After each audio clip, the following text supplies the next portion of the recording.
فائدہ نمبر 5، برزخ کا معنی سمجھے۔ برزخ کہتے ہیں پردے کو۔ برزخ دو چیزوں کا مجموعہ ہے۔ نمبر 1، موت سے لے کر حشر تک کا زمان، سجین سے لے کر علیین تک کا مقام۔ علیین 7 آسمانوں سے اوپر، سجین 7 زمینوں سے نیچے۔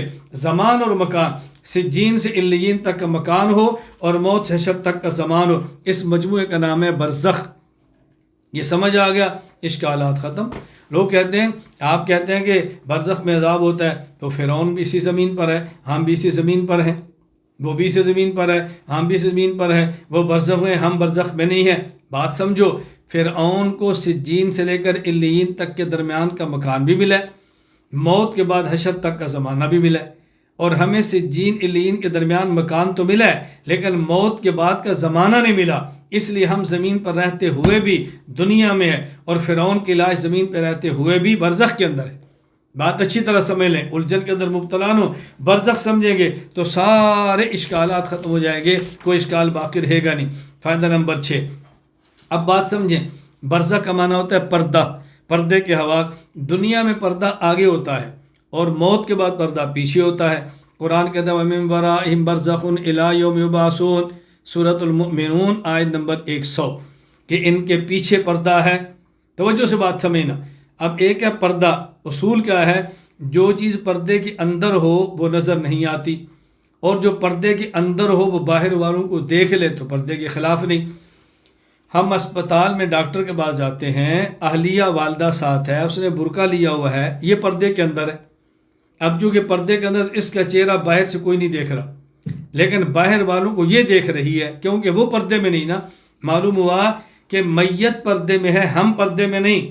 اگر میت ہمارے احوال کو دیکھ لے یہ برزخ کے خلاف نہیں، میت ہماری آواز سن لے یہ برزخ کے خلاف نہیں، میت کی آواز ہم سنیں یہ برزخ کے خلاف ہے، میت کی حالت کو ہم دیکھیں یہ برزخ کے خلاف ہے۔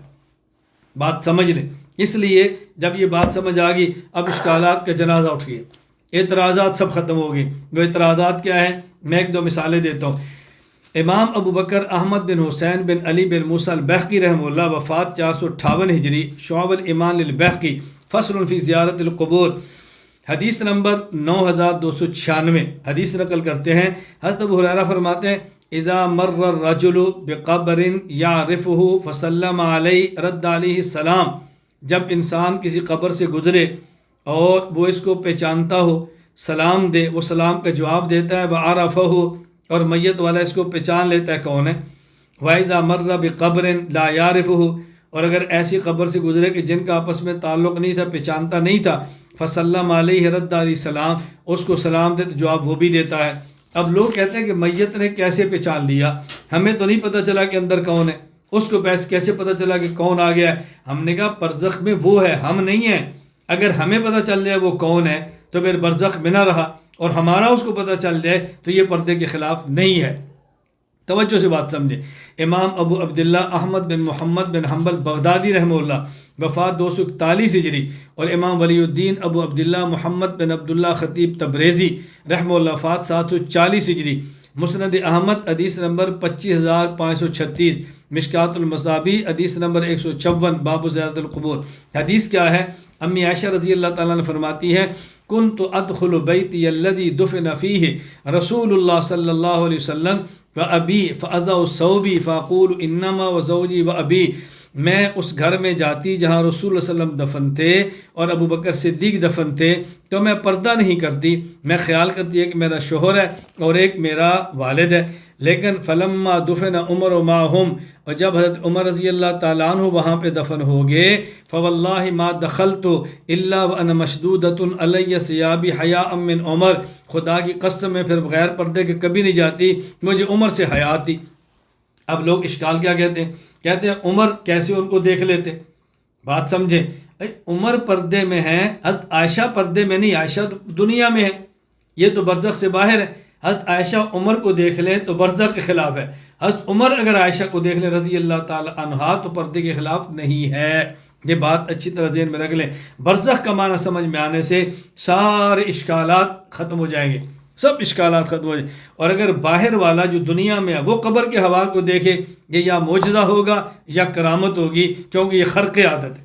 جس طرح حدیث کے اندر موجود ہے، حضرت امام مسلم نے وفات 261 ہجری، صحیح مسلم حدیث نمبر 2375 میں نقل کیا، رسول اللہ صلی اللہ علیہ وسلم نے فرمایا مررت علی موسیٰ لیلۃ اسری بی عند الکثیر الاحمر وهو قائم یصلی فی قبری، موسیٰ علیہ السلام قبر سے میرا گزر ہوا معراج کی رات میں نے دیکھا وہ قبر میں کھڑے ہو کر نماز پڑھ رہے تھے۔ اب موسیٰ علیہ السلام کا نماز پڑھنا یہ معجزہ نہیں، بلکہ رسول اللہ صلی اللہ علیہ وسلم کا موسیٰ علیہ السلام کو برزخ میں دیکھ لینا یہ اللہ کے نبی صلی اللہ علیہ وسلم کا معجزہ ہے۔ بات ذہن نشین فرما لیں۔ یہاں لوگ ایک اشکال کرتے ہیں، ہمارا موضوع نہیں ہے، میں صرف مختصر بات کر رہا ہوں۔ اشکال کیا کرتے ہیں کہ حضرت عائشہ رضی اللہ تعالیٰ عنہا کو عمر رضی اللہ تعالیٰ عنہ منو مٹی سے دیکھ لیا، تو جب آپ نے پردہ کر لیا دوپٹہ اور چادر کا تو باریک سے کپڑے سے نہیں دیکھا، یہ کیسی عجیب بات ہے۔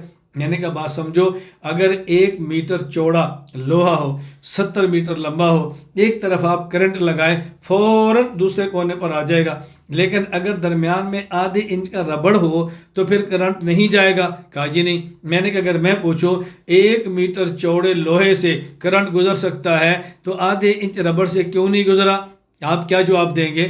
اگر حضرت عمر رضی اللہ عنہ منو مٹی سے دیکھ لیں اور کپڑے سے نہ دیکھ سکے، جو جواب آپ دو گے وہی جواب ہمارا ہوگا۔ بات بڑی آسان سی ہے، سمجھانا مشکل نہیں ہے، لیکن عقل ہو، ہمت ہو اور انسان کے اندر کھلا دل ہو تو پھر بات سمجھ آتی ہے۔ ضد اور بغض کا دنیا میں کوئی علاج نہیں۔ باقی انشاءاللہ حیات الانبیاء پر بات ہو، سماع اموات پر بات ہو، توسل بات ہو، جب اپنے عنوان پر عقائد پر بات تفصیل سے آئے گی ہم ایک عقیدے پر دلائل دیں گے اور دشمنان دین کے اعتراضات کو انشاءاللہ ٹھوکروں سے اڑا کے رکھ دیں گے، لیکن اس وقت کہ جب اس کا موقع آئے گا۔ ابھی تو الفقہ الاکبر میں جو عقائد اس پر قدرے بات کر رہا ہوں تاکہ ہم کتاب مکمل کر رہے ہیں۔ میں نے گزشتہ کتب میں وعدہ کیا تھا ہم قدر تفصیل الفقہ الاکبر میں بات کریں گے، اس لیے تھوڑی سی تفصیل کے اندر بات چل رہی ہے۔ والبعث بعد الموت، بعث بعد الموت پر ایمان۔ حضرت امام اعظم رحمۃ اللہ علیہ نے والبعث بعد الموت فرمایا، والاحیاء بعد الموت نہیں فرمایا۔ کیوں؟ اس لیے کہ موت کے بعد قبر میں زندگی ہے، والیوم الآخر، لیکن وہ مخفی ہے، وہ حیات نظر نہیں آ رہی، اور حشر میں زندگی کھلی ہوگی، ہر کسی کو نظر آئے گی۔ اس لیے والبعث بعد الموت فرمایا کہ زندہ ہے لیکن حیات مخفی ہے، اور حشر میں وہی حیات علانیہ ہو جائے گی۔ اس لیے فرمایا والبعث بعد الموت، اب اس کو کھڑا کر دیا جائے گا، یہ نہیں کہ اس کو زندہ کر دیا جائے گا، کھڑا کر دیا جائے گا۔ توجہ سے بات سمجھنا فائدہ، قبر کی حیات نظر نہ آنے والی مخفی حیات ہے، یہ آنکھ سے نظر نہیں آتی، ہاتھ لگائیں تو اس کو محسوس نہیں کر سکتے، اور قیامت کے دن جب قبروں سے نکلیں گے تو حیات بالکل کھلی ہوگی۔ اس لیے کبھی اس اٹھانے کو لفظ بعث سے تعبیر کرتے ہیں، کیوں؟ حیات تھی لیکن اٹھا دیا۔ کبھی لفظ احیا سے تعبیر کرتے ہیں کہ حیات مخفی تھی، حیات ظاہری ہو گئی، دونوں کا خیال کیا۔ مثلا سورۃ المؤمنون آیت نمبر 16، ثم انکم یوم القیامت تبعثون، سورۃ المؤمنون آیت نمبر 100، ومن ورائہم برزخ الی یوم یبعثون، یہاں لفظ بعث لائے۔ سورۃ البقرہ آیت نمبر 73، فقلنا اضربوہ ببعضہا کذالک یحیی اللہ الموتى ویریکم آیاتہ لعلکم تعقلون، احیاء لائے۔ سورۃ الفصلات آیت نمبر 39، ان الذی احیاہا لمحیی الموتى انہ علی کل شیء قدیر، احیاء لائے۔ تو جب اس بات کو دیکھا حیات مخفی ہے اور اب حیات ظاہری ہے تو لفظ احیا، اور جب یہ دیکھا کہ حیات ہے اور اب اس کو کھڑا کرنا ہے والبعث، تو دونوں قسم کے الفاظ قرآن کریم کے اندر بعث کا لفظ بھی ہے، احیا کا لفظ بھی ہے، اور دونوں ہمارے موقف کے مطابق ہے، کوئی آیت بھی ہمارے موقف کے خلاف نہیں ہے۔ اب ذرا بات سمجھیں، بعض لوگ کہتے ہیں کہ جی قرآن کریم نے 2 حیاتوں اور 2 موتوں کا ذکر کیا ہے، اگر آپ قبر والی حیات کا ذکر کرو گے تو پھر 3 حیاتیں اور 3 موتیں ہو جائیں گی، 3 حیاتیں اور 3 موتیں ہو جائیں گی۔ توجہ رکھنا، نہ وہ بعد میں ذکر کرتے ہیں، پہلے ایک دوسرا سوال۔ ایک اشکال یہ ہے کہ قرآن کریم کے بعد آیات سے معلوم ہوتا ہے قبر میں حیات نہیں ہے اور روح جسم کا کوئی تعلق بھی نہیں ہے۔ آیت کون سی ہے؟ سورہ مریم آیت نمبر 15، وسلام علی یوم ولد و یوم یموت و یوم یبعث حیا، کہا جی حیا کا تعلق یوم یبعث ہے کہ قیامت کے دن ان کو زندہ کر کے کھڑا کیا جائے گا۔ اسی طرح سورہ مریم آیت نمبر 33، والسلام علی یوم ولدت و یوم اموت و یوم ابعث حیا، قیامت کے دن زندہ کر کھڑا کیا جائے گا، تو معلوم ہوتا ہے کہ حیات قیامت کے دن ہوگی، قبر کے اندر نہیں ہوگی۔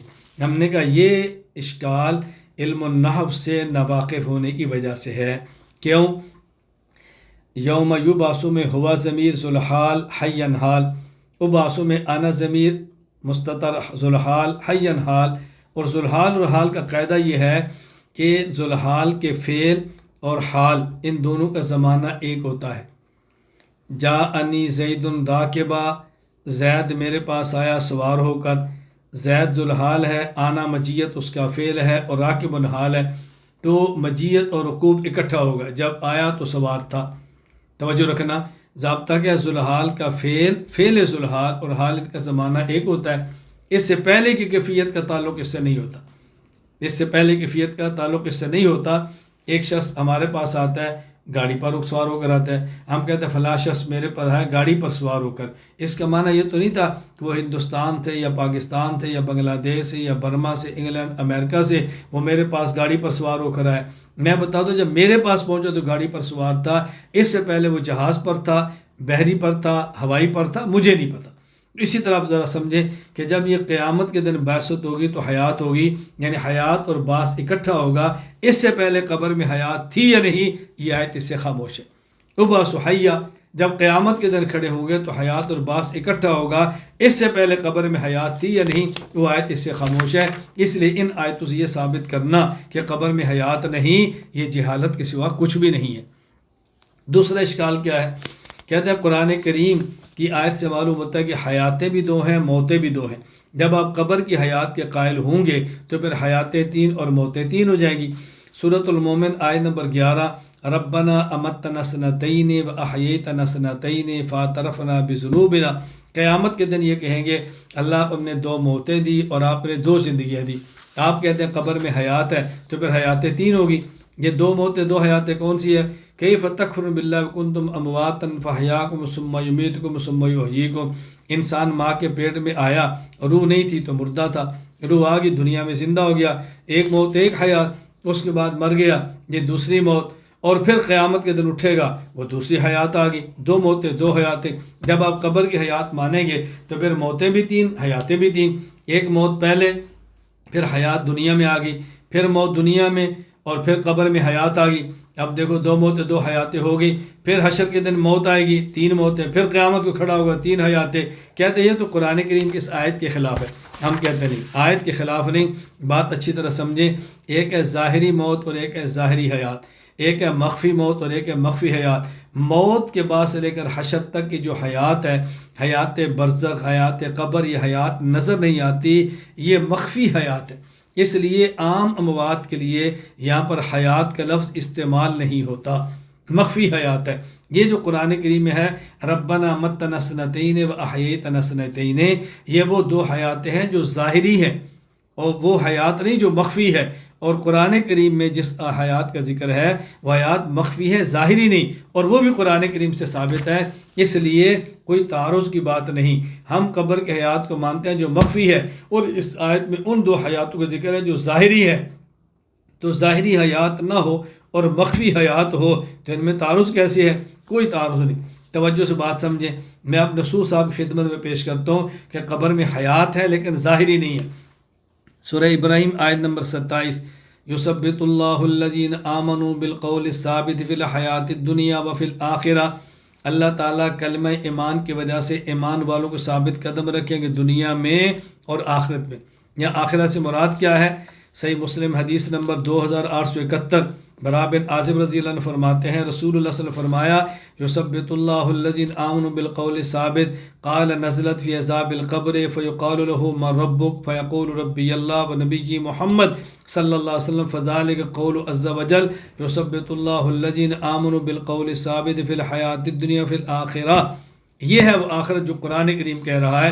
تو اللہ کے نبی قبر کا لفظ لے کر فرما رہے ہیں کہ قبر میں اس کو کلمہ ایمان کی وجہ ثابت قدم رکھیں گے۔ سوال بھی ہوگا، سوال سنے گا، جواب بھی دے گا۔ سوال اور جواب کیوں ہو رہا ہے؟ حیات ہے تو تبھی ہے نا، لیکن وہ حیات ہمیں نظر نہیں آ رہی کہ وہ حیات برزخ کے اندر ہے۔ اسی طرح صحیح بخاری حدیث نمبر 1378، عبداللہ بن عباس رضی اللہ عنہ فرماتے ہیں رسول اللہ صلی اللہ علیہ وسلم دو قبروں پر گزرے، فرمایا انہما لیعذبان ما یعذبان من کبیر، فرمایا کہ ان کو عذاب ہو رہا تھا لیکن عذاب کسی بڑے جرم کی وجہ سے نہیں تھا، بلکہ ان میں سے ایک چغل خور تھا اور ایک پیشاب سے چھینٹوں سے نہیں بچتا تھا۔ یہ بڑے جرم کا مطلب ایسا عذاب تھا، ایسے جرم ہے جس کو لوگ بڑا جرم سمجھتے نہیں، ہے تو بڑا جرم، لوگ اس کو بڑا جرم نہیں سمجھتے۔ پھر آپ نے ایک سبز ٹہنی کو لیا، دو ٹکڑے کیے، دونوں قبروں پر رکھا اور آپ نے فرمایا کہ جب تک خشک نہیں ہوتی اب عذاب نہیں ہوگا۔ اب مقصد یہاں بھی دیکھو قبر اور عذاب تبھی ہوگا جب میت کے اندر حیات ہو، اگر حیات ہی نہ ہو تو عذاب کیسے ہوں گے؟ اس کا معنی حیات ہے لیکن حیات مخفی ہے، یہ نہ کہ حیات ہے ہی نہیں۔ اچھا، اس طرح ان کا اشکال یہ ہے کہ تم قبر کی حیات کے قائل ہو لیکن اس حیات کا ذکر قرآن حدیث میں نہیں ہے۔ ہم نے کہا حیات کا ذکر قرآن حدیث میں ہے، توجہ سے بات سمجھیں۔ جو انبیاء اور شہداء ہیں ان کے لیے صراحتاً حیات کا ذکر ہے، اور جو انبیاء اور شہداء نہیں، عام مومنین ہیں یا کفار ہیں، ان کے لیے صراحتاً نہیں بلکہ ان کے الفاظ ایسے آئے ہیں جن سے حیات ثابت ہوتی ہے۔ شہید اور نبی کا معاملہ دیکھیں، سورۃ البقرہ آیت نمبر 154، وَلَا تَقُولُوا لِمَن يُقْتَلُ فِي سَبِيلِ اللَّهِ أَمْوَاتٌ بَلْ أَحْيَاءٌ، فرمایا کہ وہ احیاء ہیں۔ یہاں دیکھو حیات کا لفظ ہے صراحتاً، اس میں کوئی شک کی بات نہیں ہے۔ اور حدیث پاک مسند ابی اعلیٰ موصلی حدیث نمبر 3425، فرمایا الانبیاء احیاء فی قبورہم یصلون، انبیاء اپنی قبروں میں زندہ ہیں۔ یہاں بھی دیکھو حیات کا لفظ بالکل صراحتاً ہے۔ تو انبیاء علیہ السلام اور شہداء کے لیے حیات کا لفظ اللہ پاک نے صراحتاً استعمال فرمایا، لیکن یہ حیات مخفی ہے، حیات نظر آنے والی نہیں ہے، اس لیے فرمایا وَلَٰكِن لَا تَشْعُرُونَ۔ یہ جو اللہ کے راستے میں قتل ہوتے ہیں شہداء احیاء تو ہیں لیکن ان کا تمہیں شعور نہیں ہے۔ توجہ سے بات سمجھنا، ایک ہوتا ہے لفظ شعور، ایک ہوتا ہے لفظ علم۔ ادراک بالوحی کا نام علم ہے اور ادراک بالحواس کا نام شعور ہے۔ جو چیزیں حواس سے معلوم ہوں، آنکھ سے، کان سے، زبان سے، اسے شعور کہتے ہیں، اور جب وحی سے معلوم ہو اسے علم کہتے ہیں۔ قرآن کریم میں ہے وَإِذَا قِيلَ لَهُمْ لَا تُفْسِدُوا فِي الْأَرْضِ قَالُوا إِنَّمَا نَحْنُ مُصْلِحُونَ أَلَا إِنَّهُمْ هُمُ الْمُفْسِدُونَ وَلَٰكِن لَا يَشْعُرُونَ، فرمایا فسادی ہیں لیکن انہیں شعور نہیں ہے۔ فساد تو آنکھ سے نظر آتا ہے نا، تو شعور کی نفی کی ہے۔ وَإِذَا قِيلَ لَهُمْ آمِنُوا كَمَا آمَنَ النَّاسُ قَالُوا أَنُؤْمِنُ كَمَا آمَنَ السُّفَهَاءُ أَلَا إِنَّهُمُ السُّفَهَاءُ وَلَٰكِن لَا يَعْلَمُونَ۔ اب دیکھو یہاں علم کی بات کی ہے، تو جو حواس سے معلوم ہو وہ شعور ہے، اور جو وحی سے معلوم ہو علم ہے۔ یہاں وَلَٰكِن لَا تَشْعُرُونَ فرمایا، وَلَٰكِن لَا تَعْلَمُونَ نہیں فرمایا۔ یہ بتایا کہ وہ زندہ ہیں لیکن تمہیں آنکھ سے پتہ نہیں چلے گا، تمہیں کان سے پتہ نہیں چلے گا، تمہیں ہاتھ سے پتہ نہیں چلے گا۔ کس سے پتہ چلے گا؟ نبی کے فرمانے سے اور قرآن کے بتانے سے، اور قرآن نے بل احیا فرما کر تمہیں بتا دیا ہے۔ تو یہاں شعور کی نفی کرنا اس بات کی دلیل ہے کہ حیات ہے لیکن حیات مخفی ہے، وگرنہ شعور کی نفی نہ ہوتی، یا علم کی نفی نہیں کہ بلکہ شعور کی نفی کی ہے۔ یہ ایک نقطہ ذہن نشین فرما لیں کہ دیکھیں، جو چیز شعور سے محسوس ہو اور بندہ محسوس نہ کرے وہاں لفظ اور ہوتا ہے، اور جو چیز وحی سے معلوم ہو اور پھر معلوم نہ ہو وہاں لفظ اور ہوتا ہے۔ مثلا ایک آدمی ہے، سامنے پانی کا گلاس تھا اور اس نے پاؤں مارا، پاؤں لگا، اس کا پانی گر گیا، تو آپ کہتے ہیں تو اندھا ہے، تجھے پانی نظر نہیں آ رہا۔ یہ نہیں کہتے کہ تو بے ایمان ہے، تجھے پانی نظر نہیں آ رہا، کیونکہ اس پانی نے وحی سے نظر نہیں آنا، اس پانی نے آنکھ سے نظر آنا جو کہ حادثہ ہے۔ تو جو چیز حواس سے محسوس ہو اور بندہ محسوس نہ کرے لفظ اور ہوتا ہے، اور قبر والی حیات نے حواس سے محسوس نہیں ہونا، اس نے وحی سے معلوم ہونا تھا۔ اس لیے جو شخص حیات فی القبر کو نہیں مانتا، اسے یہ نہیں کہیں گے تو اندھا ہے، تجھے شہید کی حیات نظر نہیں آ رہی، اسے کہیں گے تو بے ایمان ہے، تو شہید کی حیات مان نہیں رہا، کیونکہ اللہ فرماتے ہیں بل احیا۔ اور جو پیغمبر کو حیات قبر میں حیات نہ مانے، اسے یہ نہیں کہیں گے تو اندھا ہے، تجھے نبی کی حیات نظر نہیں آ رہی، اسے کہیں گے تو بے ایمان ہے، تو نبی حیات نہیں مان رہا۔ کیوں؟ اس لیے کہ پیغمبر کی حیات تو وہی سے پتہ چلنی ہے، اور وہی سے بتا دیا الانبیاء احیاء فی قبورہم یصلون۔ میں بتا یہ رہا تھا کہ جو شہداء انبیاء ہیں ان کے لیے حیات فی القبر کے لیے حیات کا لفظ صراحتاً استعمال ہوا ہے، اور شہداء کے علاوہ جو ہیں ان کے حیات کا لفظ صراحتاً نہیں استعمال ہوا، بلکہ ایسے الفاظ استعمال ہوئے جس سے حیات سمجھ آ رہی ہے۔ وہ کون ہیں؟ وہ عام مومنین ہے اور کفار ہے۔ فرق کیا ہے؟ پیغمبر کی حیات اقویٰ ہے، شہید کی حیات قوی ہے، مومن کی حیات ضعیف ہے، اور کافر کی حیات اضعف ہے۔ ان چاروں کی حیات کیسے ہے؟ عام کافر کی حیات ایسے ہے، ہم کہتے ہیں جیسے دیکھو داڑھی کا بال ہے، اب اس کو کاٹو تو درد نہیں ہے، لیکن حیات ہے تبھی بڑھ رہی ہے نا۔ اور رخسار کو دیکھو، اس میں حیات ہے، اگر اس کے اوپر کو مٹی لگ جائے تو درد نہیں ہے، لیکن کاٹے تو درد ہوتی ہے۔ اس کا مطلب حیات لیکن تھوڑی بڑے درجے کی ہے۔ آنکھ کو دیکھو، اگر اس آنکھ کے اندر مٹی پڑ جائے تب بھی درد ہوتی ہے، کاٹے بغیر، اس کا معنی کہ حیات اور سخت ہے۔ اور اگر دماغ کو دیکھو، ہلکی سی ہوا بھی لگ جائے تو اس کو درد ہوتی ہے، معلوم ہے حیات اقویٰ ہے۔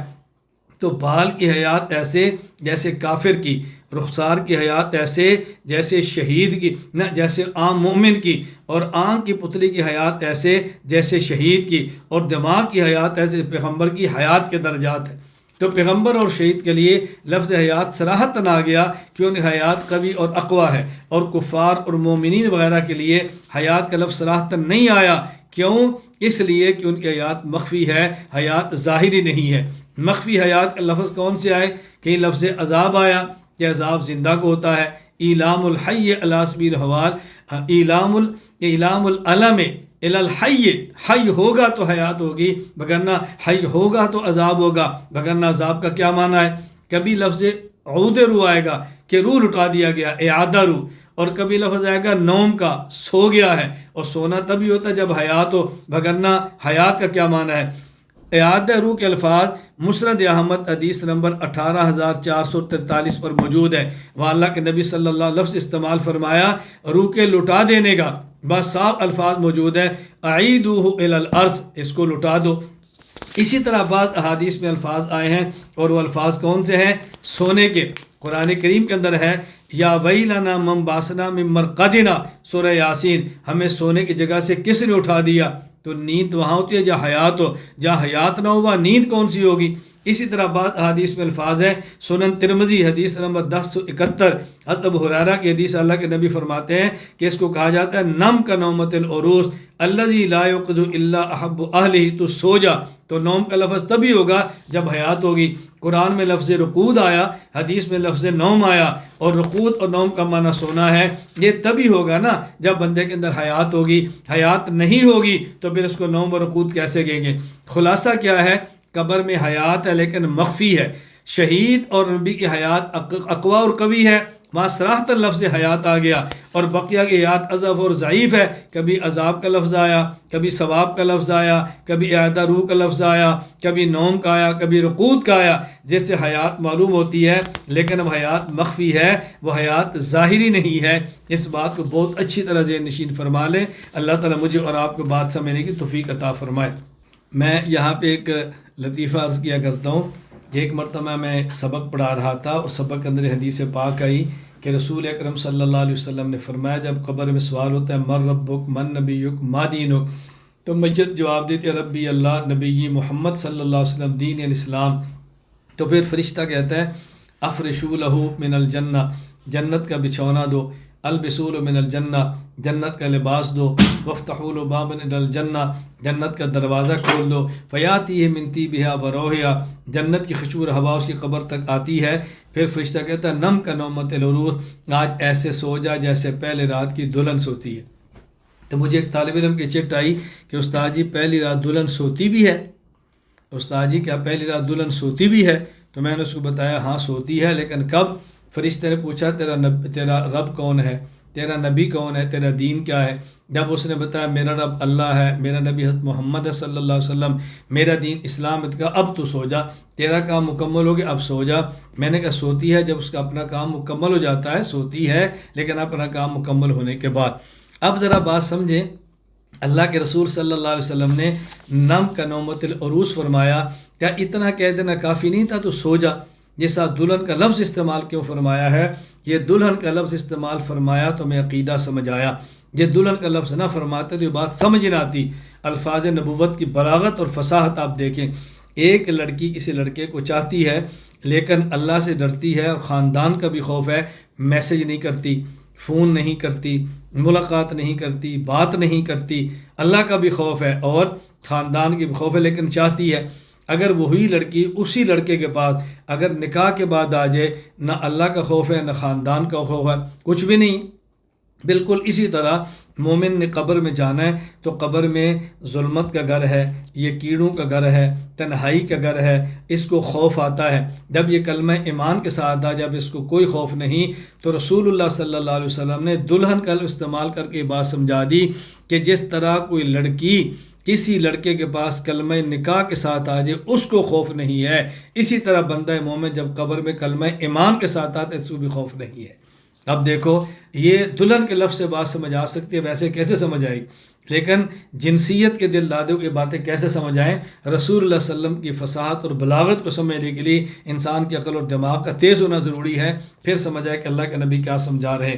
یہاں ایک بات سمجھ لیں، یہ جو قبر کی زندگی ہے مخفی ہے اور قبر کی حیات مخفی ہے۔ اس قبر کی زندگی اور موت کے بعد کی زندگی کو سمجھنے کے لیے نیند کو سمجھنا ضروری ہے۔ تو جس طرح قرآن کریم میں اور حدیث پاک میں موت کے لیے لفظ نیند آیا ہے، جس طرح میں نے ابھی پڑھا قرآن کریم یہ سورہ یاسین آیت نمبر 52، یا ویلنا من باسنا من مرقدنا، ہم سوئے ہوئے تھے تو کس نے اٹھا دیا، اور حدیث سنن ترمذی حدیث نمبر 1071، نم کنومت روس تو چھو جا، قبر کی زندگی کو نیند سے تعبیر فرمایا۔ تو اسی طرح جہاں موت کے لفظ نیند آیا ہے، بعض احادیث میں نیند کے لفظ موت آیا ہے۔ مثلا صحیح بخاری حدیث نمبر 6314 کہ رسول اکرم صلی اللہ علیہ وسلم جب آرام فرماتے سونے لگتے تو آپ دعا مانگتے اللہم بسمک اموت و احیا، اور جب اٹھتے تو دعا مانگتے الحمدللہ الذی احیانا بعد ما اماتنا۔ اب کہنا تو چاہیے اللہم بسمک اموت و نہیں انام، اے اللہ میں سونے لگا ہوں، آپ فرماتا ہے میں اموت، اور جب اٹھتے ہیں تو الحمدللہ الذی احیانا فرمایا، تو فرمانا چاہیے ای خزنہ مجھے آپ نے بیدار کر دیا۔ کیوں؟ یہاں لفظ موت آیا ہے نیند کے لیے، جس طرح وہاں لفظ نیند آیا ہے موت کے لیے، یہ سمجھانے کے لیے اگر موت کو سمجھنا ہے تو نیند کو سمجھو، نیند سمجھ آ گئی تو موت سمجھ آ جائے گی۔ جب انسان جاگتا ہے تو انسان کے جسم پر احوال آتے ہیں اصالتاً، اور جسم کے واسطے سے جاتے ہیں روح پر، اور جب انسان سویا ہوتا ہے تو انسان کے حالات ڈائریکٹ آتے ہیں روح پر، اور روح کے واسطے سے آتے ہیں انسان کے جسم پر۔ اسی طرح جب انسان زندہ ہوتا ہے حالات جسم پر آتے ہیں اصالتاً ذاتاً، اور بطب آتے ہیں روح پر، اور موت کے بعد حالات انسان کی روح پر آتے ہیں اصالتاً اور ذاتاً بلا واسطہ، اور جسم پر آتے ہیں روح کے واسطے سے۔ یہ اللہ کے نبی صلی اللہ علیہ وسلم بات سمجھائی ہے۔ میں اس کو مزید کھول کے بات سمجھاتا ہوں۔ اگر آپ 3-4 آدمی کمرے میں سوئے ہیں اور مسجد کے اندر سوئے ہیں، اعتکاف کے اندر ہیں، ایک معتکف اٹھتا ہے اور اٹھ کے غسل کے لیے چلا جاتا ہے، آپ کہتے ہیں کہاں گیا تھا؟ وہ کہتا ہے میں غسل کے لیے۔ آپ کہتے ہیں خیر تو ہے؟ اب وہ جھجکتا ہے اور بتاتا نہیں، بھئی پھر بھی بتاؤ تو صحیح۔ وہ جھجکتے تو کہتا ہے میں سویا ہوا تھا تو خواب کے اندر مقصد کیا تھا میری اہلیہ آ گئی اور مجھے غسل ہو گیا۔ آپ کہتا ہے تو جھوٹ بولتا ہے، کوئی کہتا ہے تو جھوٹ بولتا ہے، کوئی بھی نہیں آتا تو اکیلا تھا، کیسی بات کرتا ہے؟ ہر بندہ سمجھتا ہے کہ وہ روح کی روح سے ملاقات ہوئی ہے، جسم کی جسم سے ملاقات نہیں ہوئی، لیکن آثار جسم کے اوپر ہیں، کپڑوں کے اوپر ہے، غسل جسم کر رہا ہے۔ اسی طرح ایک آدمی سویا ہوا ہے، آپ کے پاس ہے، اور آپ نے دیکھا وہ اچانک ایسے کیا ہوا، کہتا ہو یار میں ڈر گیا ہوں۔ کیوں ڈرا؟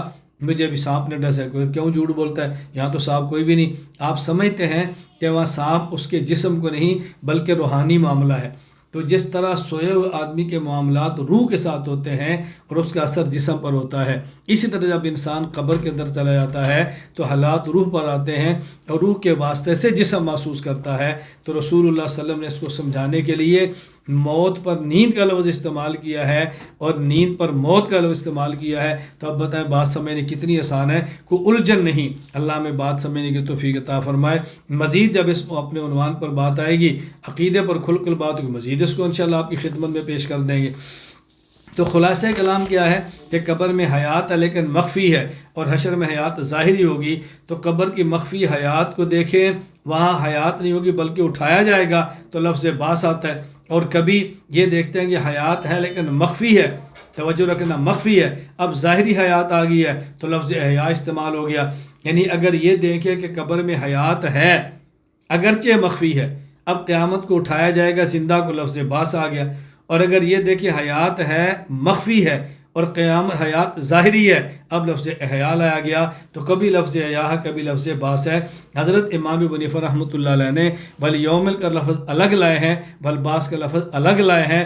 معلوم الفقہ الاکبر میں امام ابو حنیفہ رحمۃ اللہ علیہ قبر کی حیات بھی بتا رہے ہیں اور حشر کی حیات بھی بتا رہے ہیں. اس لیے اگر میں یہ کہوں اہل سنت والجماعت احناف دیوبند کا عقیدہ ہے قبر کی حیات بھی برحق ہے اور حشر کی حیات بھی برحق ہے، اور یہ عقیدہ الفقہ الاکبر سے ثابت ہے، تو میں بات غلط نہیں کر رہا. ہمارے امام نے اس عقیدے کی وضاحت فرما دی ہے. والقدر خیرہ وشرہ من اللہ تعالی، تقدیر پر ایمان. یہاں پر 3 باتیں سمجھ لیں. پہلی بات یہ تقدیر کسے کہتے ہیں؟ تقدیر حکم الہی، علم الہی، عمل الہی کے مجموعہ کا نام ہے. اللہ تعالیٰ کے علم میں تھا کہ وہ بندے کو اختیار دیں گے، بندہ اپنے اختیار سے کام کرے گا، یہ علم الہی ہے.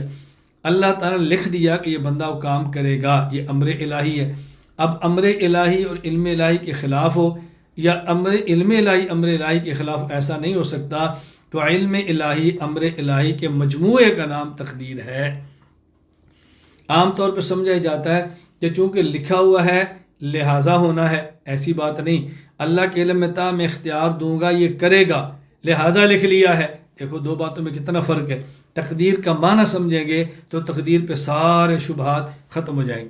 نمبر 2 تقدیر خیر اور تقدیر شر. اللہ کے سارے فیصلے وہ خیر ہی خیر ہیں، شر کا احتمال ہی نہیں.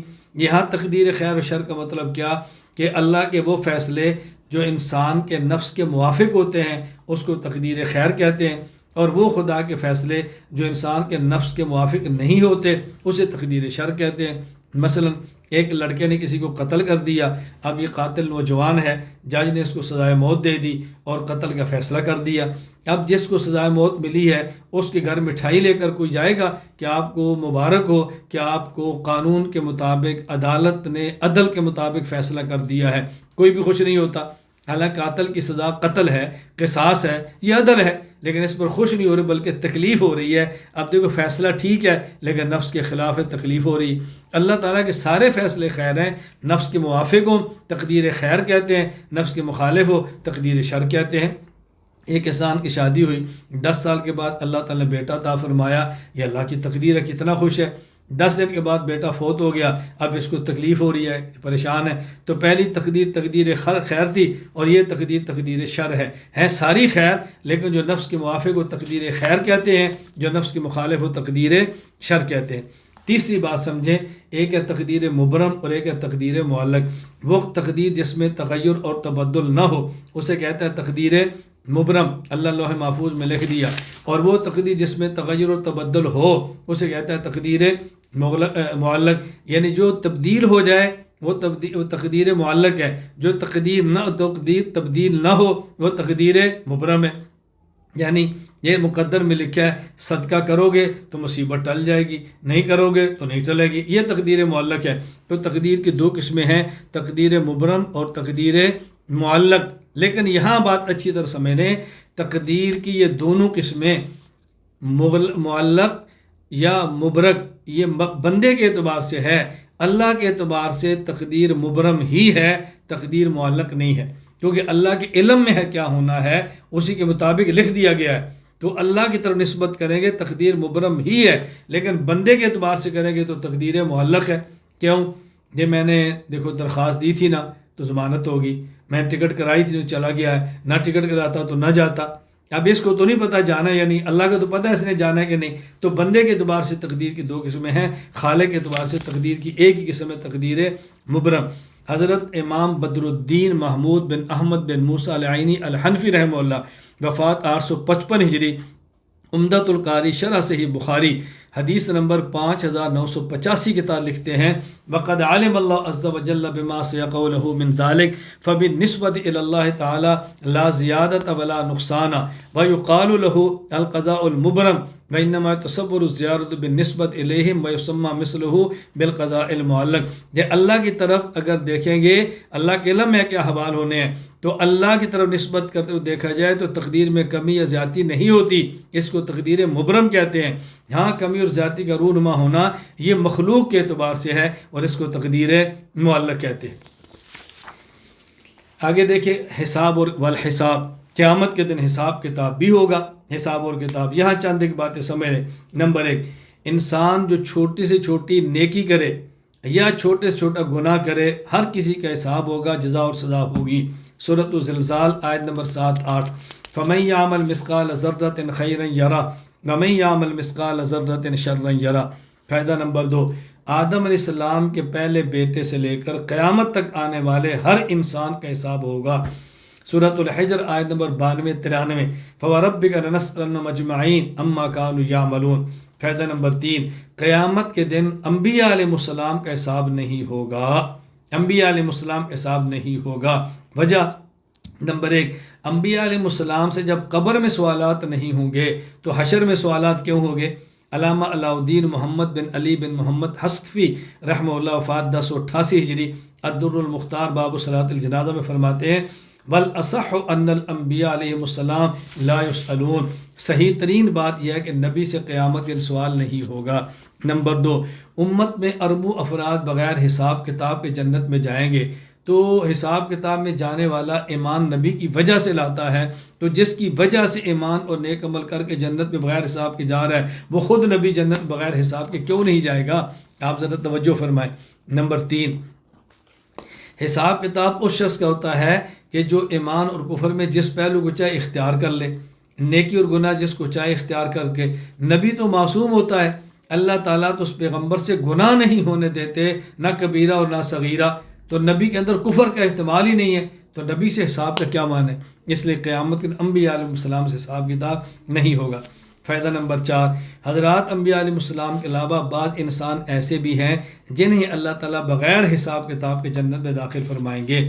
امام ابو عبداللہ احمد بن حنبل البغدادی رحمہ اللہ وفات 241 ہجری مسند احمد حدیث نمبر 22 میں فرماتے ہیں ابو بکر صدیق رضی اللہ تعالیٰ نے فرمایا کہ رسول اللہ صلی اللہ علیہ وسلم فرمایا اوتیت 70,000 يدخلون الجنت بغیر حساب، قیامت کے دن 70,000 آدمی، اللہ اکبر، مجھے 70,000 افراد ایسے عطا فرمائے جو بغیر حساب کے جنت میں جائیں گے۔ وجوہہم کالقمر لیلۃ البدر، ان کے چہرے 14ویں رات کی طرح چمکیں گے۔ وقلوب علی قلب رجل، اور ان کے سارے دل ایک آدمی کے دل کی طرح ہوں گے۔ وقلوبہم علی قلب رجل واحد، جن کے دلوں میں کینہ اور بغض نہیں ہوگا۔ فاستزدت ربی عز وجل، میں نے اللہ سے دعا مانگی اور بندے بھی جائیں۔ فزادنی ما کل واحد 70,000، تو اللہ نے ہر ایک بندے کے ساتھ 70,000 بندے اور بنا دیے۔ قال ابو بکر رضی اللہ تعالیٰ عنہ فرأیت ان ذلک آت علی اہل القرى ومصیب من حافات البوادی۔ اللہ اکبر۔ حضرت ابو بکر صدیق رضی اللہ فرماتے ہیں میری رائے کے مطابق یہ مقام و مرتبہ ان لوگوں کو حاصل ہوگا جو بستیوں میں رہتے ہیں یا دیہات کے کناروں پر آباد ہیں۔ اللہ اکبر، یعنی کہ گناہوں سے باہر ہیں، بے حیائی کے ماحول سے باہر ہیں، فتنوں سے دور ہیں۔ میرا خیال ہے یہ وہ لوگ ہوں گے۔ اب ذرا دیکھیں کتنے بندے ہوں گے، 70,000 کو 70,000 سے ضرب دیں تو تعداد بنتی ہے 4 ارب 90 کروڑ۔ 4 ارب 90 کروڑ بندہ بغیر حساب کے جا رہا ہے، تو انبیاء بغیر حساب کے کیوں نہیں جائیں گے؟ فائدہ نمبر 5، جن کے اعمال اچھے ہوں گے انہیں اعمال نامہ دائیں ہاتھ میں، جن کے اعمال برے ہوں گے انہیں اعمال نامہ بائیں ہاتھ میں دیا جائے گا۔ سورۃ الحاقہ آیت نمبر 19، فَأَمَّا مَنْ أُوتِيَ كِتَابَهُ بِيَمِينِهِ فَيَقُولُ هَاؤُمُ اقْرَءُوا كِتَابِيَهْ۔ سورۃ الحاقہ آیت نمبر 25، وَأَمَّا مَنْ أُوتِيَ كِتَابَهُ بِشِمَالِهِ فَيَقُولُ يَا لَيْتَنِي لَمْ أُوتَ كِتَابِيَهْ، اور بعضوں کو اعمال نامہ کمر کے پیچھے سے دیا جائے گا۔ وَأَمَّا مَنْ أُوتِيَ كِتَابَهُ وَرَاءَ ظَهْرِهِ فَسَوْفَ يَدْعُو ثُبُورًا وَيَصْلَىٰ سَعِيرًا۔ سورۃ الانشقاق آیت نمبر 10، 11 اور 12۔ اللہ اکبر۔ قولہ والمیزان، وزن اعمال برحق ہے۔ فائدہ نمبر 1، ترازو کو میزان کہتے ہیں، قیامت کے دن وزن اعمال کا کیا جانا یقینی ہے۔ سورۃ الاعراف آیت نمبر 8، والوزن یومئذ الحق فمن ثقلت موازینہ فاولئک هم المفلحون۔ سورۃ الانبیاء آیت نمبر 47، ونضع الموازین القسط لیوم القیامۃ فلا تظلم نفس شیئا وَإِنْ كَانَ مِثْقَالَ حَبَّةٍ مِّنْ خَرْدَلٍ أَتَيْنَا بِهَا وَكَفَىٰ بِنَا حَاسِبِينَ۔ قرآن کریم میں لفظ موازین آیا ہے، موازین میزان کی جمع ہے، اور صحیح بات یہ قیامت کے دن ایک ترازو ہوگا، کئی ترازو نہیں ہوں گے، لیکن اس کے لیے جمع کا لفظ کیوں لائے ہیں؟ اس کی وجہ کہتے ہیں اس کی عظمت کی وجہ سے، اس کی عظمت کی وجہ سے لفظ جمع کا لائے ہیں، ورنہ ہوگا ایک۔ حافظ ابن حجر اسقلانی رحمہ اللہ وفات 852 ہجری فرماتے ہیں والذی یترجح انہ میزان واحد، قیامت کے دن ترازو ایک ہوگا، زیادہ نہیں ہوگی۔ فائدہ نمبر 3، قیامت کے دن اعمال کا جو وزن ہوگا، اس وزن عمل کی بنیاد اخلاص اور حسن نیت، جس قدر نیت اچھی ہوگی اسی قدر عمل کا وزن زیادہ ہوگا۔ اس لیے قرآن کریم احسن عملہ کہتا ہے، اکثر عملہ نہیں کہتا۔ سورۃ الملک آیت نمبر 2، الذی خلق الموت والحیات لیبلوکم ایکم احسن عملا وہو العزیز الغفور۔ فائدہ نمبر 4، پیغمبر کا عمل مقدار کے اعتبار سے امت سے کم بھی ہو، لیکن میزان کے اعتبار سے نبی کا عمل امت سے بہت آگے ہوگا۔ اس کی وجہ وزن عمل کی بنیاد ہے تواضع، عاجزی، خشوع، اور اس کی بنیاد ہے عظمت، توجہ رکھنا، اور اس کی بنیاد ہے معرفت، اور معرفت کی بنیاد ہے علم۔ چونکہ پیغمبر کے، اس لیے ہمارا عقیدہ ہے پیغمبر کا ایک سجدہ امت کے اربوں سجدوں سے افضل ہے۔ کیوں؟ اس لیے کہ پیغمبر کا تنہا علم اللہ کی ذات اور صفات کے بارے میں امت کے اربوں افراد سے زیادہ ہے۔ نتیجہ پیغمبر کو خدا کی معرفت اللہ کی ذات اور صفات کے بارے میں تنہا اتنی ہے جو اربوں حضرات کی معرفت سے زیادہ ہے۔ نتیجہ پیغمبر کے دل میں عظمت اللہ پاک کی اتنی ہے جو اربوں کروڑ دلوں کے اندر نہیں۔ نتیجہ پیغمبر کے دل میں تواضع اللہ کی ذات کے بارے میں تنہا اتنی ہے، اربوں افراد کے دلوں میں نہیں۔ نتیجہ پیغمبر کا تنہا سجدہ جس تواضع سے ہوگا، امت کے اربوں سجدے ان تواضع سے نہیں ہو سکتے۔ اس نبی کا ایک سجدہ امت کے اربوں سجدوں سے افضل ہے۔ والجنت والنار، جنت اور جہنم پر بھی اب ایمان لاتے ہیں۔ فائدہ نمبر 1، جہنم میں دخول ابدی کی بنیاد کفر ہے، اس لیے کافر شخص ہمیشہ کے لیے جہنم میں رہے گا۔ سورۃ البقرہ آیت نمبر 161، ان الذین کفروا وماتوا کفار اولئک علیہم لعنۃ اللہ والملائکۃ والناس اجمعین خالدین فیہا لا یخفف عنہم العذاب ولا هم ینظرون۔ اشکال یہ ہے اس آیت میں ہے کہ جہنمیوں کے عذاب میں تخفیف نہیں ہوں گی، جبکہ حدیث سے معلوم ہوتا ہے کہ بعض کفار کے عذاب میں تخفیف ہوگی۔ مثلا صحیح مسلم حدیث نمبر 210، ابو سعید خدری رضی اللہ عنہ فرماتے ہیں رسول اللہ صلی اللہ علیہ وسلم کے پاس ابو طالب کا ذکر کیا گیا، فرمایا اللہ تنفع شفاعتی یوم القیامہ، قیامت کے دن ابو بکر کو میری شفاعت فائدہ دے گی۔ فیجعل فی زحزاح من نار یبلغ کعبیہ یغلی منہ دماغ، اس کے مقام زحزاح میں لے جایا جائے گا جہاں آگ میں ان کے پاؤں ہوں گے جس سے ان کا دماغ کھولے گا۔ معلوم ہوتا ہے کہ عذاب ان کو کم ہوگا۔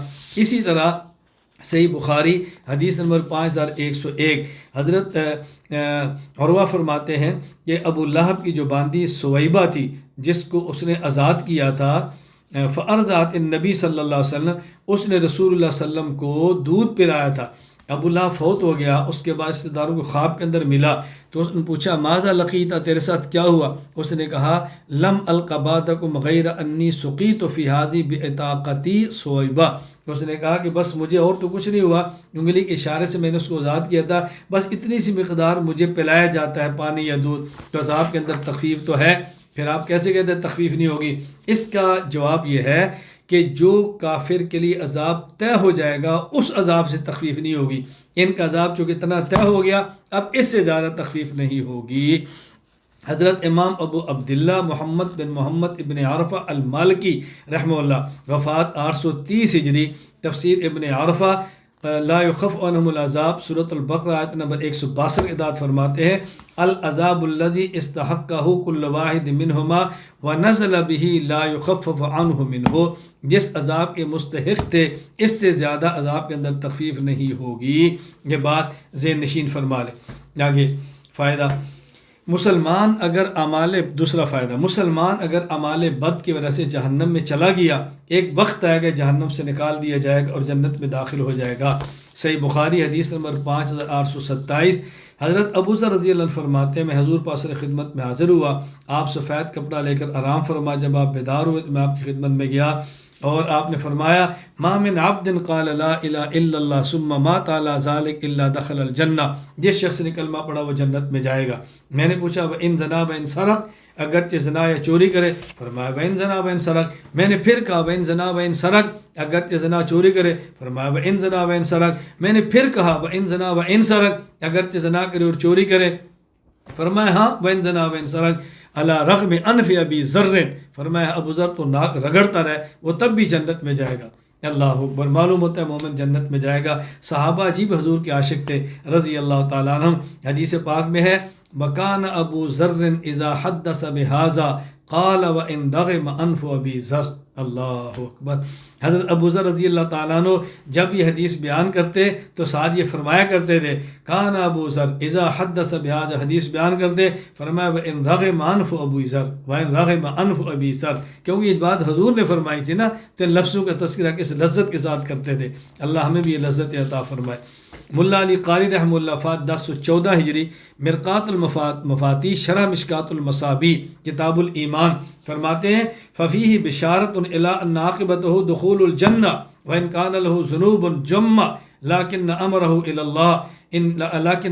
الی اللہ ان شاء عفا عنہ وادخلہ الجنہ وان شاء عذبہ بقدر ذنبہ ثم ادخلہ الجنہ۔ اس میں بشارت ہے کہ بالآخر مومن جہنم کے اندر جنت کے اندر جائے گا، اگرچہ اس کے گناہ کتنے زیادہ ہوں۔ ہاں یہ اللہ کی مرضی ہے، اللہ اس کو معاف فرما دے اور جنت میں بھیج دے، یا اللہ چاہے تو جہنم کی تکلیف دینے کے بعد اس کو جنت کے اندر بھیجے۔ فائدہ نمبر 3، کوئی کافر ایک لمحہ کے لیے بھی جنت میں نہیں جائے گا۔ کوئی کافر جنت کی ایک ہوا کا جھونکا بھی نہیں سونگھ سکے گا۔ یہ بات یاد رکھنا، کافر متشدد ہو یا معتدل، کوئی کافر جنت میں نہیں جا سکتا۔ قرآن کریم سورۃ الاعراف آیت نمبر 40، ان الذین کذبوا بآیاتنا واستکبروا عنها لا تفتح ابواب السماء ولا يدخلون الجنہ حتی یلج الجمل فی سم الخیاط وکذلک نجزی المجرمین۔ فرمایا جس طرح سوئی کے ناکے سے اونٹ کا داخل ہونا ناممکن ہے، اسی طرح کافر کا جنت میں داخل ہونا ناممکن ہے۔ فائدہ نمبر 4، جہنم میں کفار کو جو تکلیف ہوگی وہ عذاب ہوگی، اور مومن کو جو تکلیف ہوگی وہ عذاب نہیں، وہ تزکیہ ہوگا، یعنی مومن کو پاک کر کے جنت میں لے جائے گا۔ جنت پاک لوگوں کی جگہ ہے، یہ گناہ کر کے ناپاک ہو چکا ہے، اس کو سزا دے کے پاک کریں گے اور پھر اس کو جنت میں لے جایا جائے گا۔ اس کی وجہ کیا ہے؟ علامہ سلیمان بن عمر بن منصور الازہری الشافعی رحمہ اللہ، وفات 1204 ہجری، وَلَهُمْ عَذَابٌ علیم۔ اس آیت کے حاشیہ جمل میں لکھتے ہیں، عذاب کہتے ہیں ایصال العلم الی حی حوانم وذلہ۔ عذاب کا معنی ہوتا ہے زندہ شخص کو تکلیف دینا، ذلیل اور رسوا کرنے کے لیے، اور مومن کے ساتھ تو اللہ کا وعدہ ہے۔ سورۃ التحریم آیت نمبر 8، یوم لا یخزی اللہ النبی والذین آمنوا معہ، اللہ قیامت کے دن نبی اور ایمان والوں کو رسوا نہیں کریں گے۔ عذاب کا معنی ہوتا ہے تکلیف دینا رسوا کرنے کے لیے، اور اللہ کا وعدہ ہے قیامت کو مومن کو رسوا نہیں کریں گے۔ اس لیے قیامت کے دن مومن کو عذاب کیسے ہوگا؟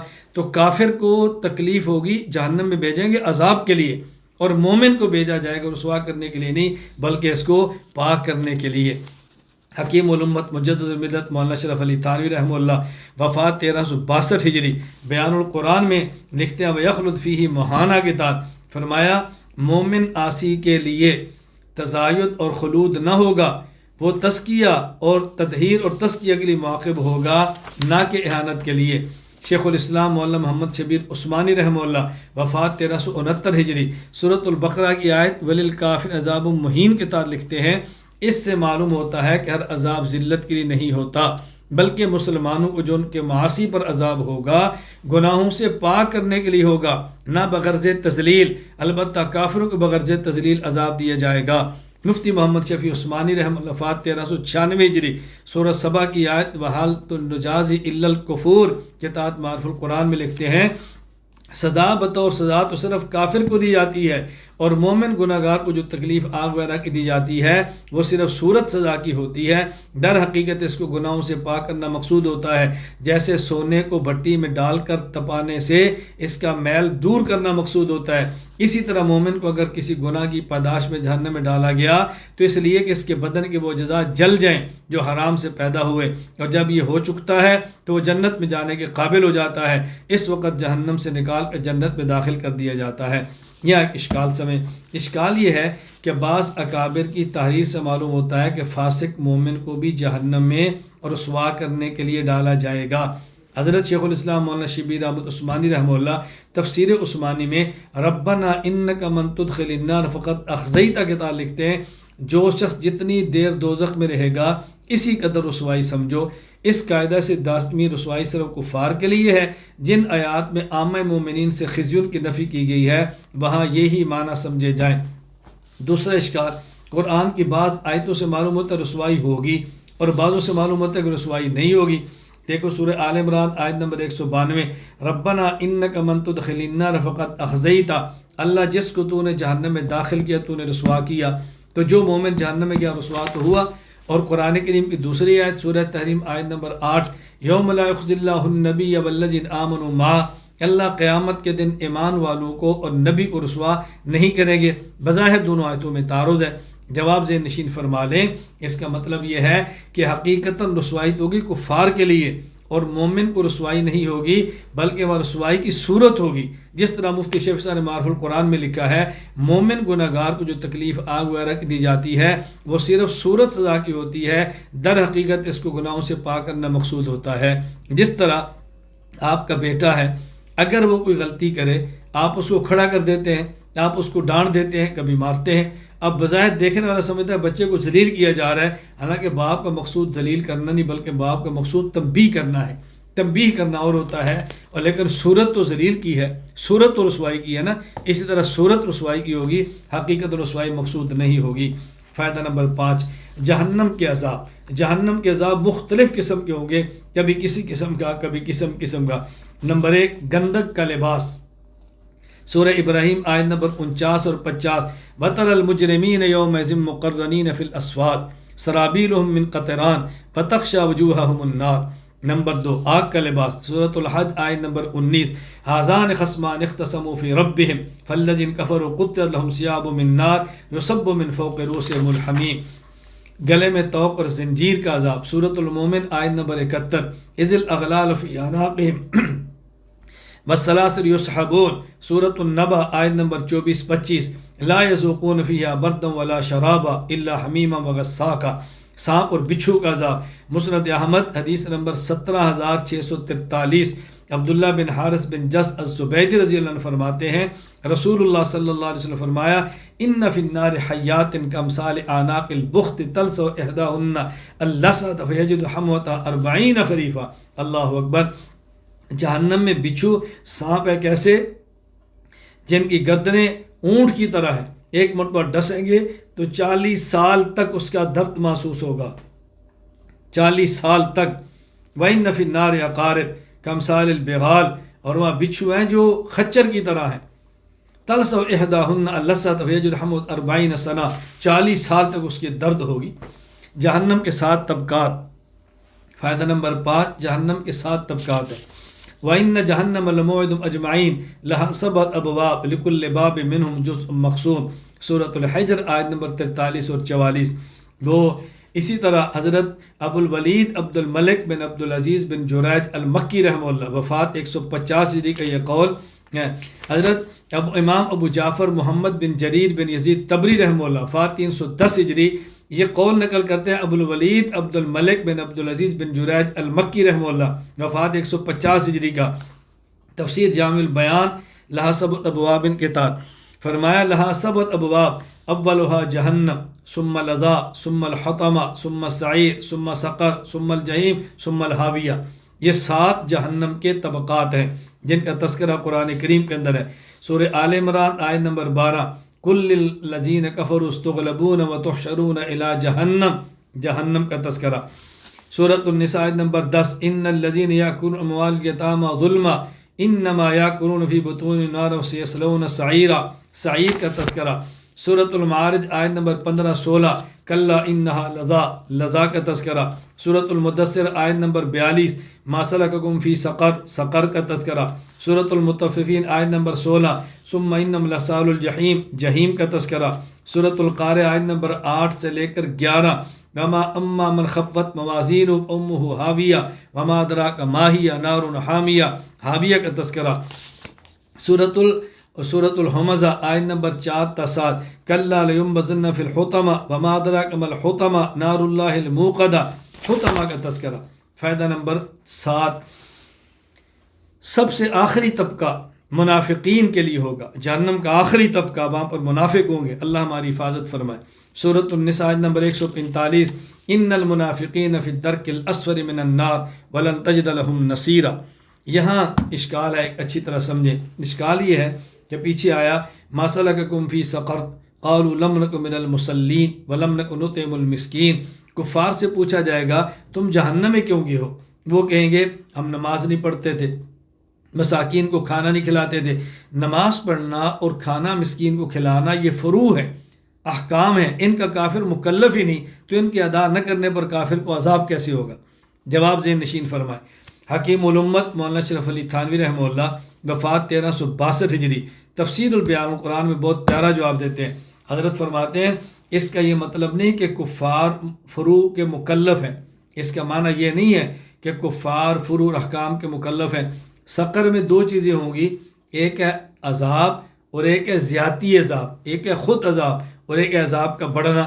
ممکن ہے مجموعہ اعمال مذکورہ سبب ہو مجموعہ تعذیب اور زیادتی باب کا، یعنی ایک ہے کفر اور ایک ہے نماز نہ پڑھنا۔ کفر سبب ہے جہنم میں جانے کا اور نماز نہ پڑھنا سبب ہے عذاب کے بڑھنے کا۔ کفر سبب ہے جہنم میں جانے کا اور مسکین کو کھانا نہ کھلانا یہ عذاب ہو بڑھنے کا۔ تو فرمایا کفر اور تکذیب تو سبب ہو تعذیب کا، اور ترک صلاۃ وغیرہ سبب ہو زیادتی عذاب کا۔ غیر مکلف بالفروع ہونے کا معنی یہ کہے جائیں گے کہ ان فروع پر نفس عذاب نہ ہوگا۔ جب ہم کہتے ہیں کہ کافر احکام کو مکلف نہیں، اس کا مطلب ہوتا ہے کہ اس عمل کی وجہ سے جہنم میں نہیں جائے گا، یعنی کافر اس وجہ سے جہنم میں نہیں جائے گا کہ نماز نہیں پڑھتا، اس وجہ سے جہنم میں نہیں جائے گا کہ مسکین کو کھانا نہیں کھلاتا۔ ہاں جائے گا جہنم میں کفر کی وجہ سے، لیکن مزید عذاب ہوگا نماز نہ پڑھنے کی وجہ سے۔ کیوں؟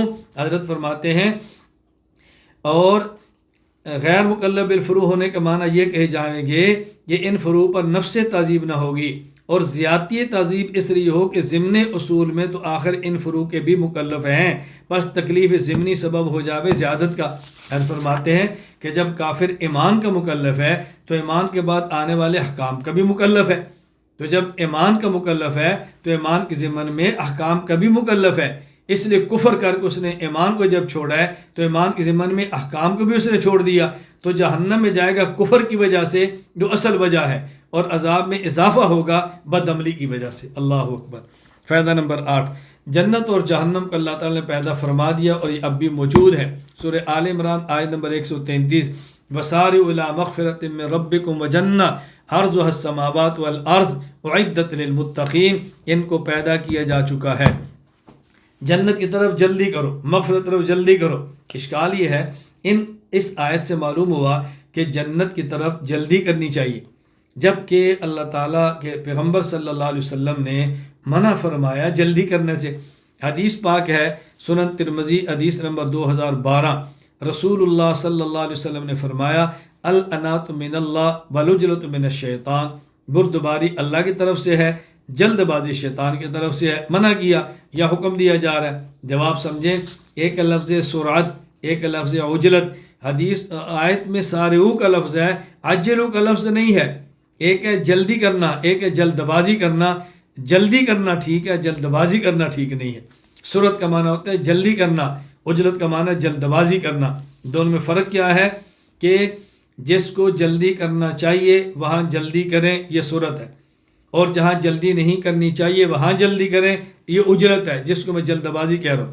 امام فخر الدین محمد بن عمر رازی رحمہ اللہ، وفات 604 ہجری، تفسیر کبیر وَيُسَارِعُونَ فِي الْخَيْرَاتِ آل عمران آیت نمبر 114 کے ساتھ فرماتے ہیں السرعۃ مخصوصۃ بأن يقدم ما ينبغي تقدیمه والعجلۃ مخصوصۃ بأن يقدم ما لا ينبغي تقدیمه، کہ جس کو تقدیم ہونی چاہیے اور اس کو جلدی کریں تو سرعت ہے، اور جہاں والعجلۃ جہاں تقدیم نہیں ہونی چاہیے وہاں جلدی کریں تو یہ عجلت ہے۔ تو عجلت کی پابندی ہے، سرعت کی پابندی نہیں۔ اچھی طرح بات سمجھ۔ اسی طرح جہنم بھی پیدا ہو چکی ہے۔ فَإِن لَّمْ تَفْعَلُوا وَلَن تَفْعَلُوا فَاتَّقُوا النَّارَ الَّتِي وَقُودُهَا النَّاسُ وَالْحِجَارَةُ أُعِدَّتْ لِلْكَافِرِينَ، سورۃ البقرہ آیت نمبر 24، فَاتَّقُوا النَّارَ الَّتِي أُعِدَّتْ لِلْكَافِرِينَ، سورہ آل عمران آیت نمبر 131۔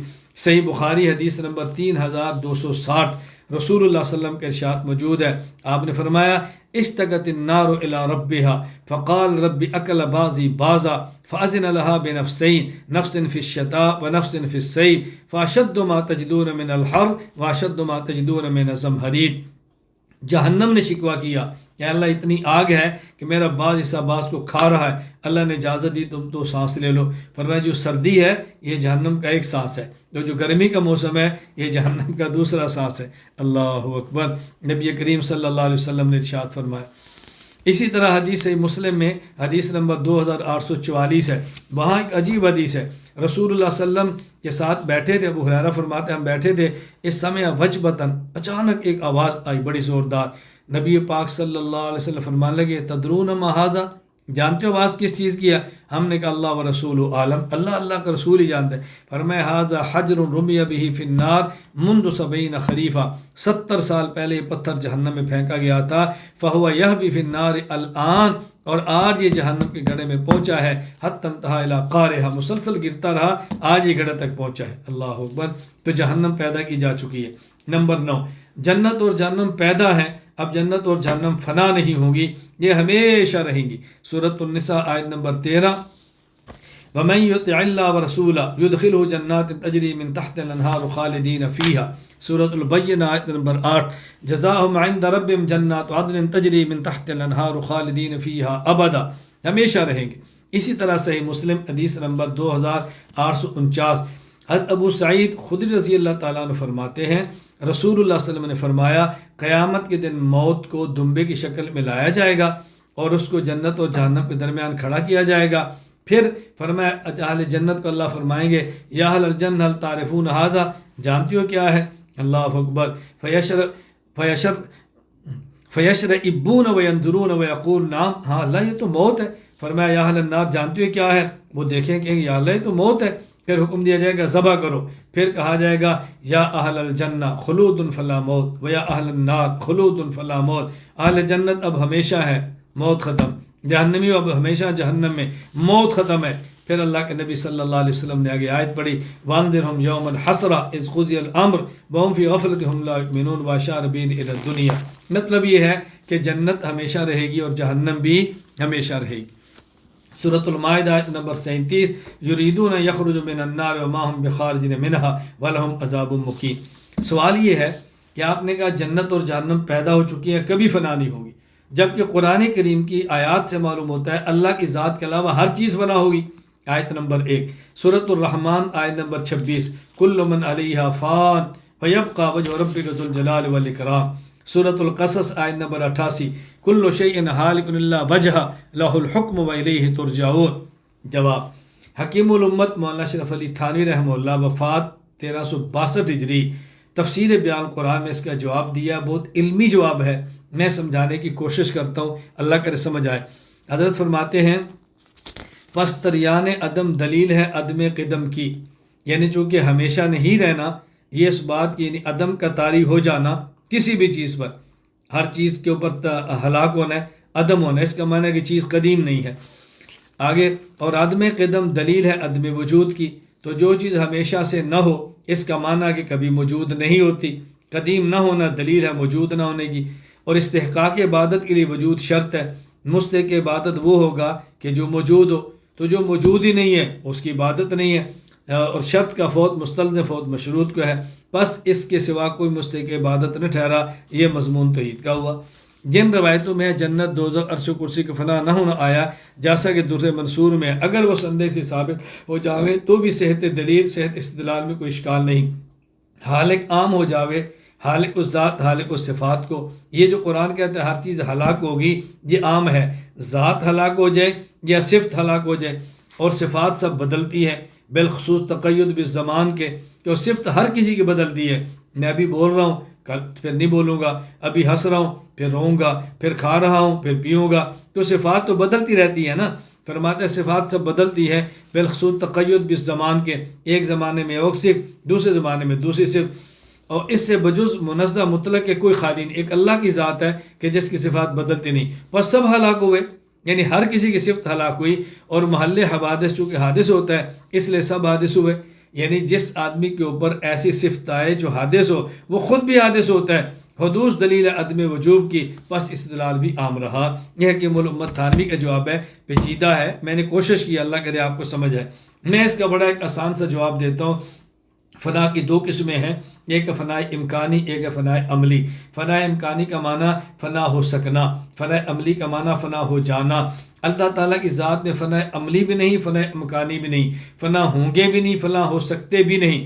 اور باقی جنت اور جہنم ان میں فنا امکانی ہے، فنا عملی نہیں، یعنی فنا ہوں گے نہیں لیکن فنا ہو سکتے ہیں۔ اب دیکھو کوئی تعارض نہیں ہے، جہاں ہم یہ کہتے ہیں کہ اللہ تعالیٰ کی ذات ہمیشہ رہے گی، اس میں فنا نہ ہوں گے نہ ہو سکتے ہیں، اور جنت اور جہنم ہمیشہ رہیں گے، فنا ہو سکتے ہیں، ہوں گے نہیں، تو فنا عملی کے نفی نہیں ہے، فنا امکانی الگ چیز ہے۔ تو دونوں میں فرق ہے، یہ بات اچھی طرح سمجھ لیں، اللہ میں بات سمجھنے کی توفیق عطا فرمائے۔ فائدہ نمبر 10، جنت آسمانوں میں ہے اور جہنم زمین کے نیچے ہے۔ امام ابو عبداللہ محمد بن اسماعیل بخاری رحمہ اللہ وفات 256 ہجری، صحیح بخاری حدیث نمبر 7423 فرماتے ہیں، رسول اللہ صلی اللہ علیہ وسلم فرمایا، ان فی الجنت 100 درجہ اعدها للمجاہدین فی سبیلی، کل درجتین ما بینہما کما بین السماء والارض، فاذا سألتم اللہ فاسألوه الفردوس فإنه اوسط الجنہ وآل الجنہ فوق عرش الرحمن۔ جنت کے اوپر اللہ کا عرش ہے، اس کا مطلب یہ جنت 7 آسمانوں میں ہے یا 7 آسمانوں سے اوپر ہے، جنت آسمانوں میں نیچے نہیں۔ اچھا، اسی طرح قاضی ثناء اللہ پانی پتی رحمہ اللہ وفات 2225 ہجری، یوم تأتی کل نفس تجادل عن نفسها، سورۃ النحل آیت نمبر 111 کے بعد تفسیر مظہری میں فرماتے ہیں، حضرت معاذ رضی اللہ عنہ کہتے ہیں رسول اللہ صلی اللہ علیہ وسلم سے پوچھا گیا، من این یجاء بجہنم یوم القیامہ، قیامت کے دن جہنم کہاں سے لائی جائے گی؟ فرمایا یجاء بہا من الارض السابعہ، 7ویں زمین سے لائی جائے گی، لہا 1000 زمام، جہنم کی 70 لگامیں ہیں، لکل زمام 70,000 ملک، ہر لگام پر 70,000 فرشتہ ہے، تو سب ہو اللہ کی تسبیح پڑھ رہے ہیں۔ فَإِذَا كَانَتْ مِنَ الْعِبَادِ مَسِيرَةَ 1000 سَنَةٍ زَفَرَتْ زَفْرَةً فَلَا يَبْغَى مَلَكٌ مُقَرَّبٌ وَلَا نَبِيٌّ مُرْسَلٌ إِلَّا جَثَى عَلَى رُكْبَتَيْهِ يَقُولُ رَبِّ نَفْسِي نَفْسِي۔ فرمایا جب جہنم سے 70,000 کے فاصلے پر ہوں گے تو جہنم بفر پڑے گی، اور اس وقت کوئی مقرر فرشتہ، کوئی نبی رسول ایسا نہ ہوگا جو گھٹنوں کے بل بیٹھ کر رب نفسی نفسی نہ کہے۔ اللہ اکبر۔ حضرت عبداللہ بن سلام رضی اللہ تعالیٰ عنہ فرماتے ہیں، المستدرک علی الصحیحین حدیث نمبر 8698، وَإِنَّ الْجَنَّةَ فِي السَّمَاءِ وَإِنَّ النَّارَ فِي الْأَرْضِ، جنت آسمان میں ہے اور جہنم زمین میں ہے۔ فائدہ نمبر 11، علامہ جلال الدین عبد الرحمن بن ابو بکر السیوطی شافعی رحمہ اللہ وفات 911 ہجری، وہ فرماتے ہیں اللہ کی ذات کے علاوہ 8 چیزیں اور ہیں جن پر فنا نہیں ہوگی۔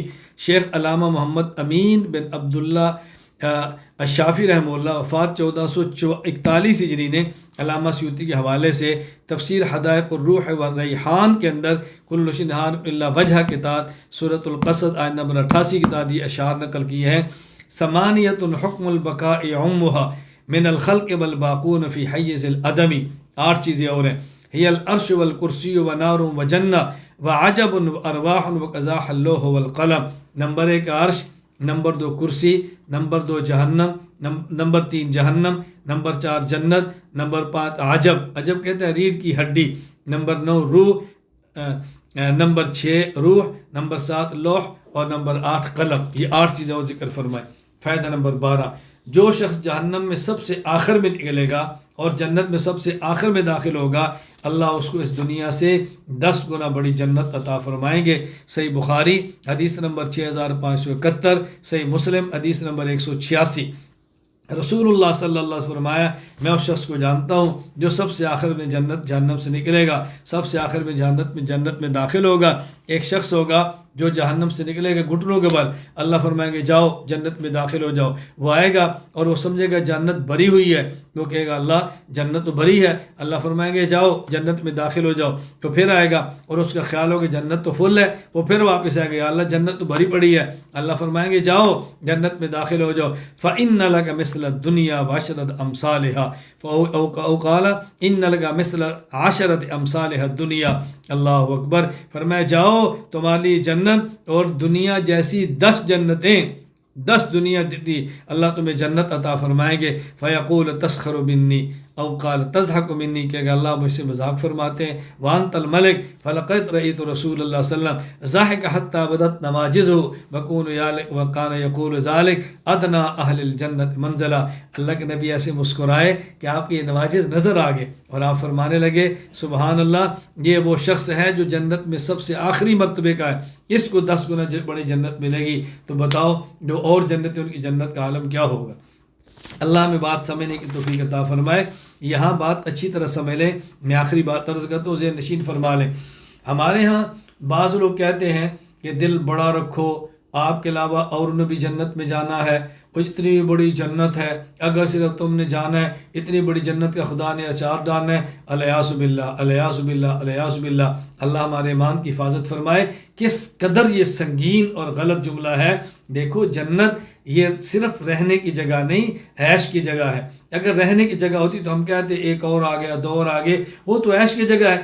ایک آدمی کو دنیا سے 10 گنا بڑی جنت ملے گی اور اس میں ایک آدمی ہوگا، دوسرا اس میں نہیں ہوگا. یہ کہنا جنت اتنی بڑی ہے کسی اور کو بھی آنے دو، خالی جنت کا خدا نے اچار ڈالنا ہے. الیاذ باللہ. دنیا سے 10 گنا بڑی جنت ایک شخص کو ملے گی جو سب سے چھوٹے درجے کا جنتی ہے.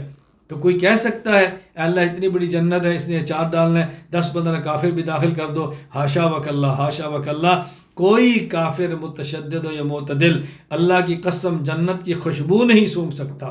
اللہ کی قسم عرش کے سائے میں 1 سیکنڈ نہیں بیٹھ سکتا. اللہ کی قسم اس کو حوض کوثر کا 1 قطرہ پانی کا نہیں مل سکتا. کفر ایمان اس کو مذاق نہ سمجھو، اس کو یوں غلط باتیں نہ کرو.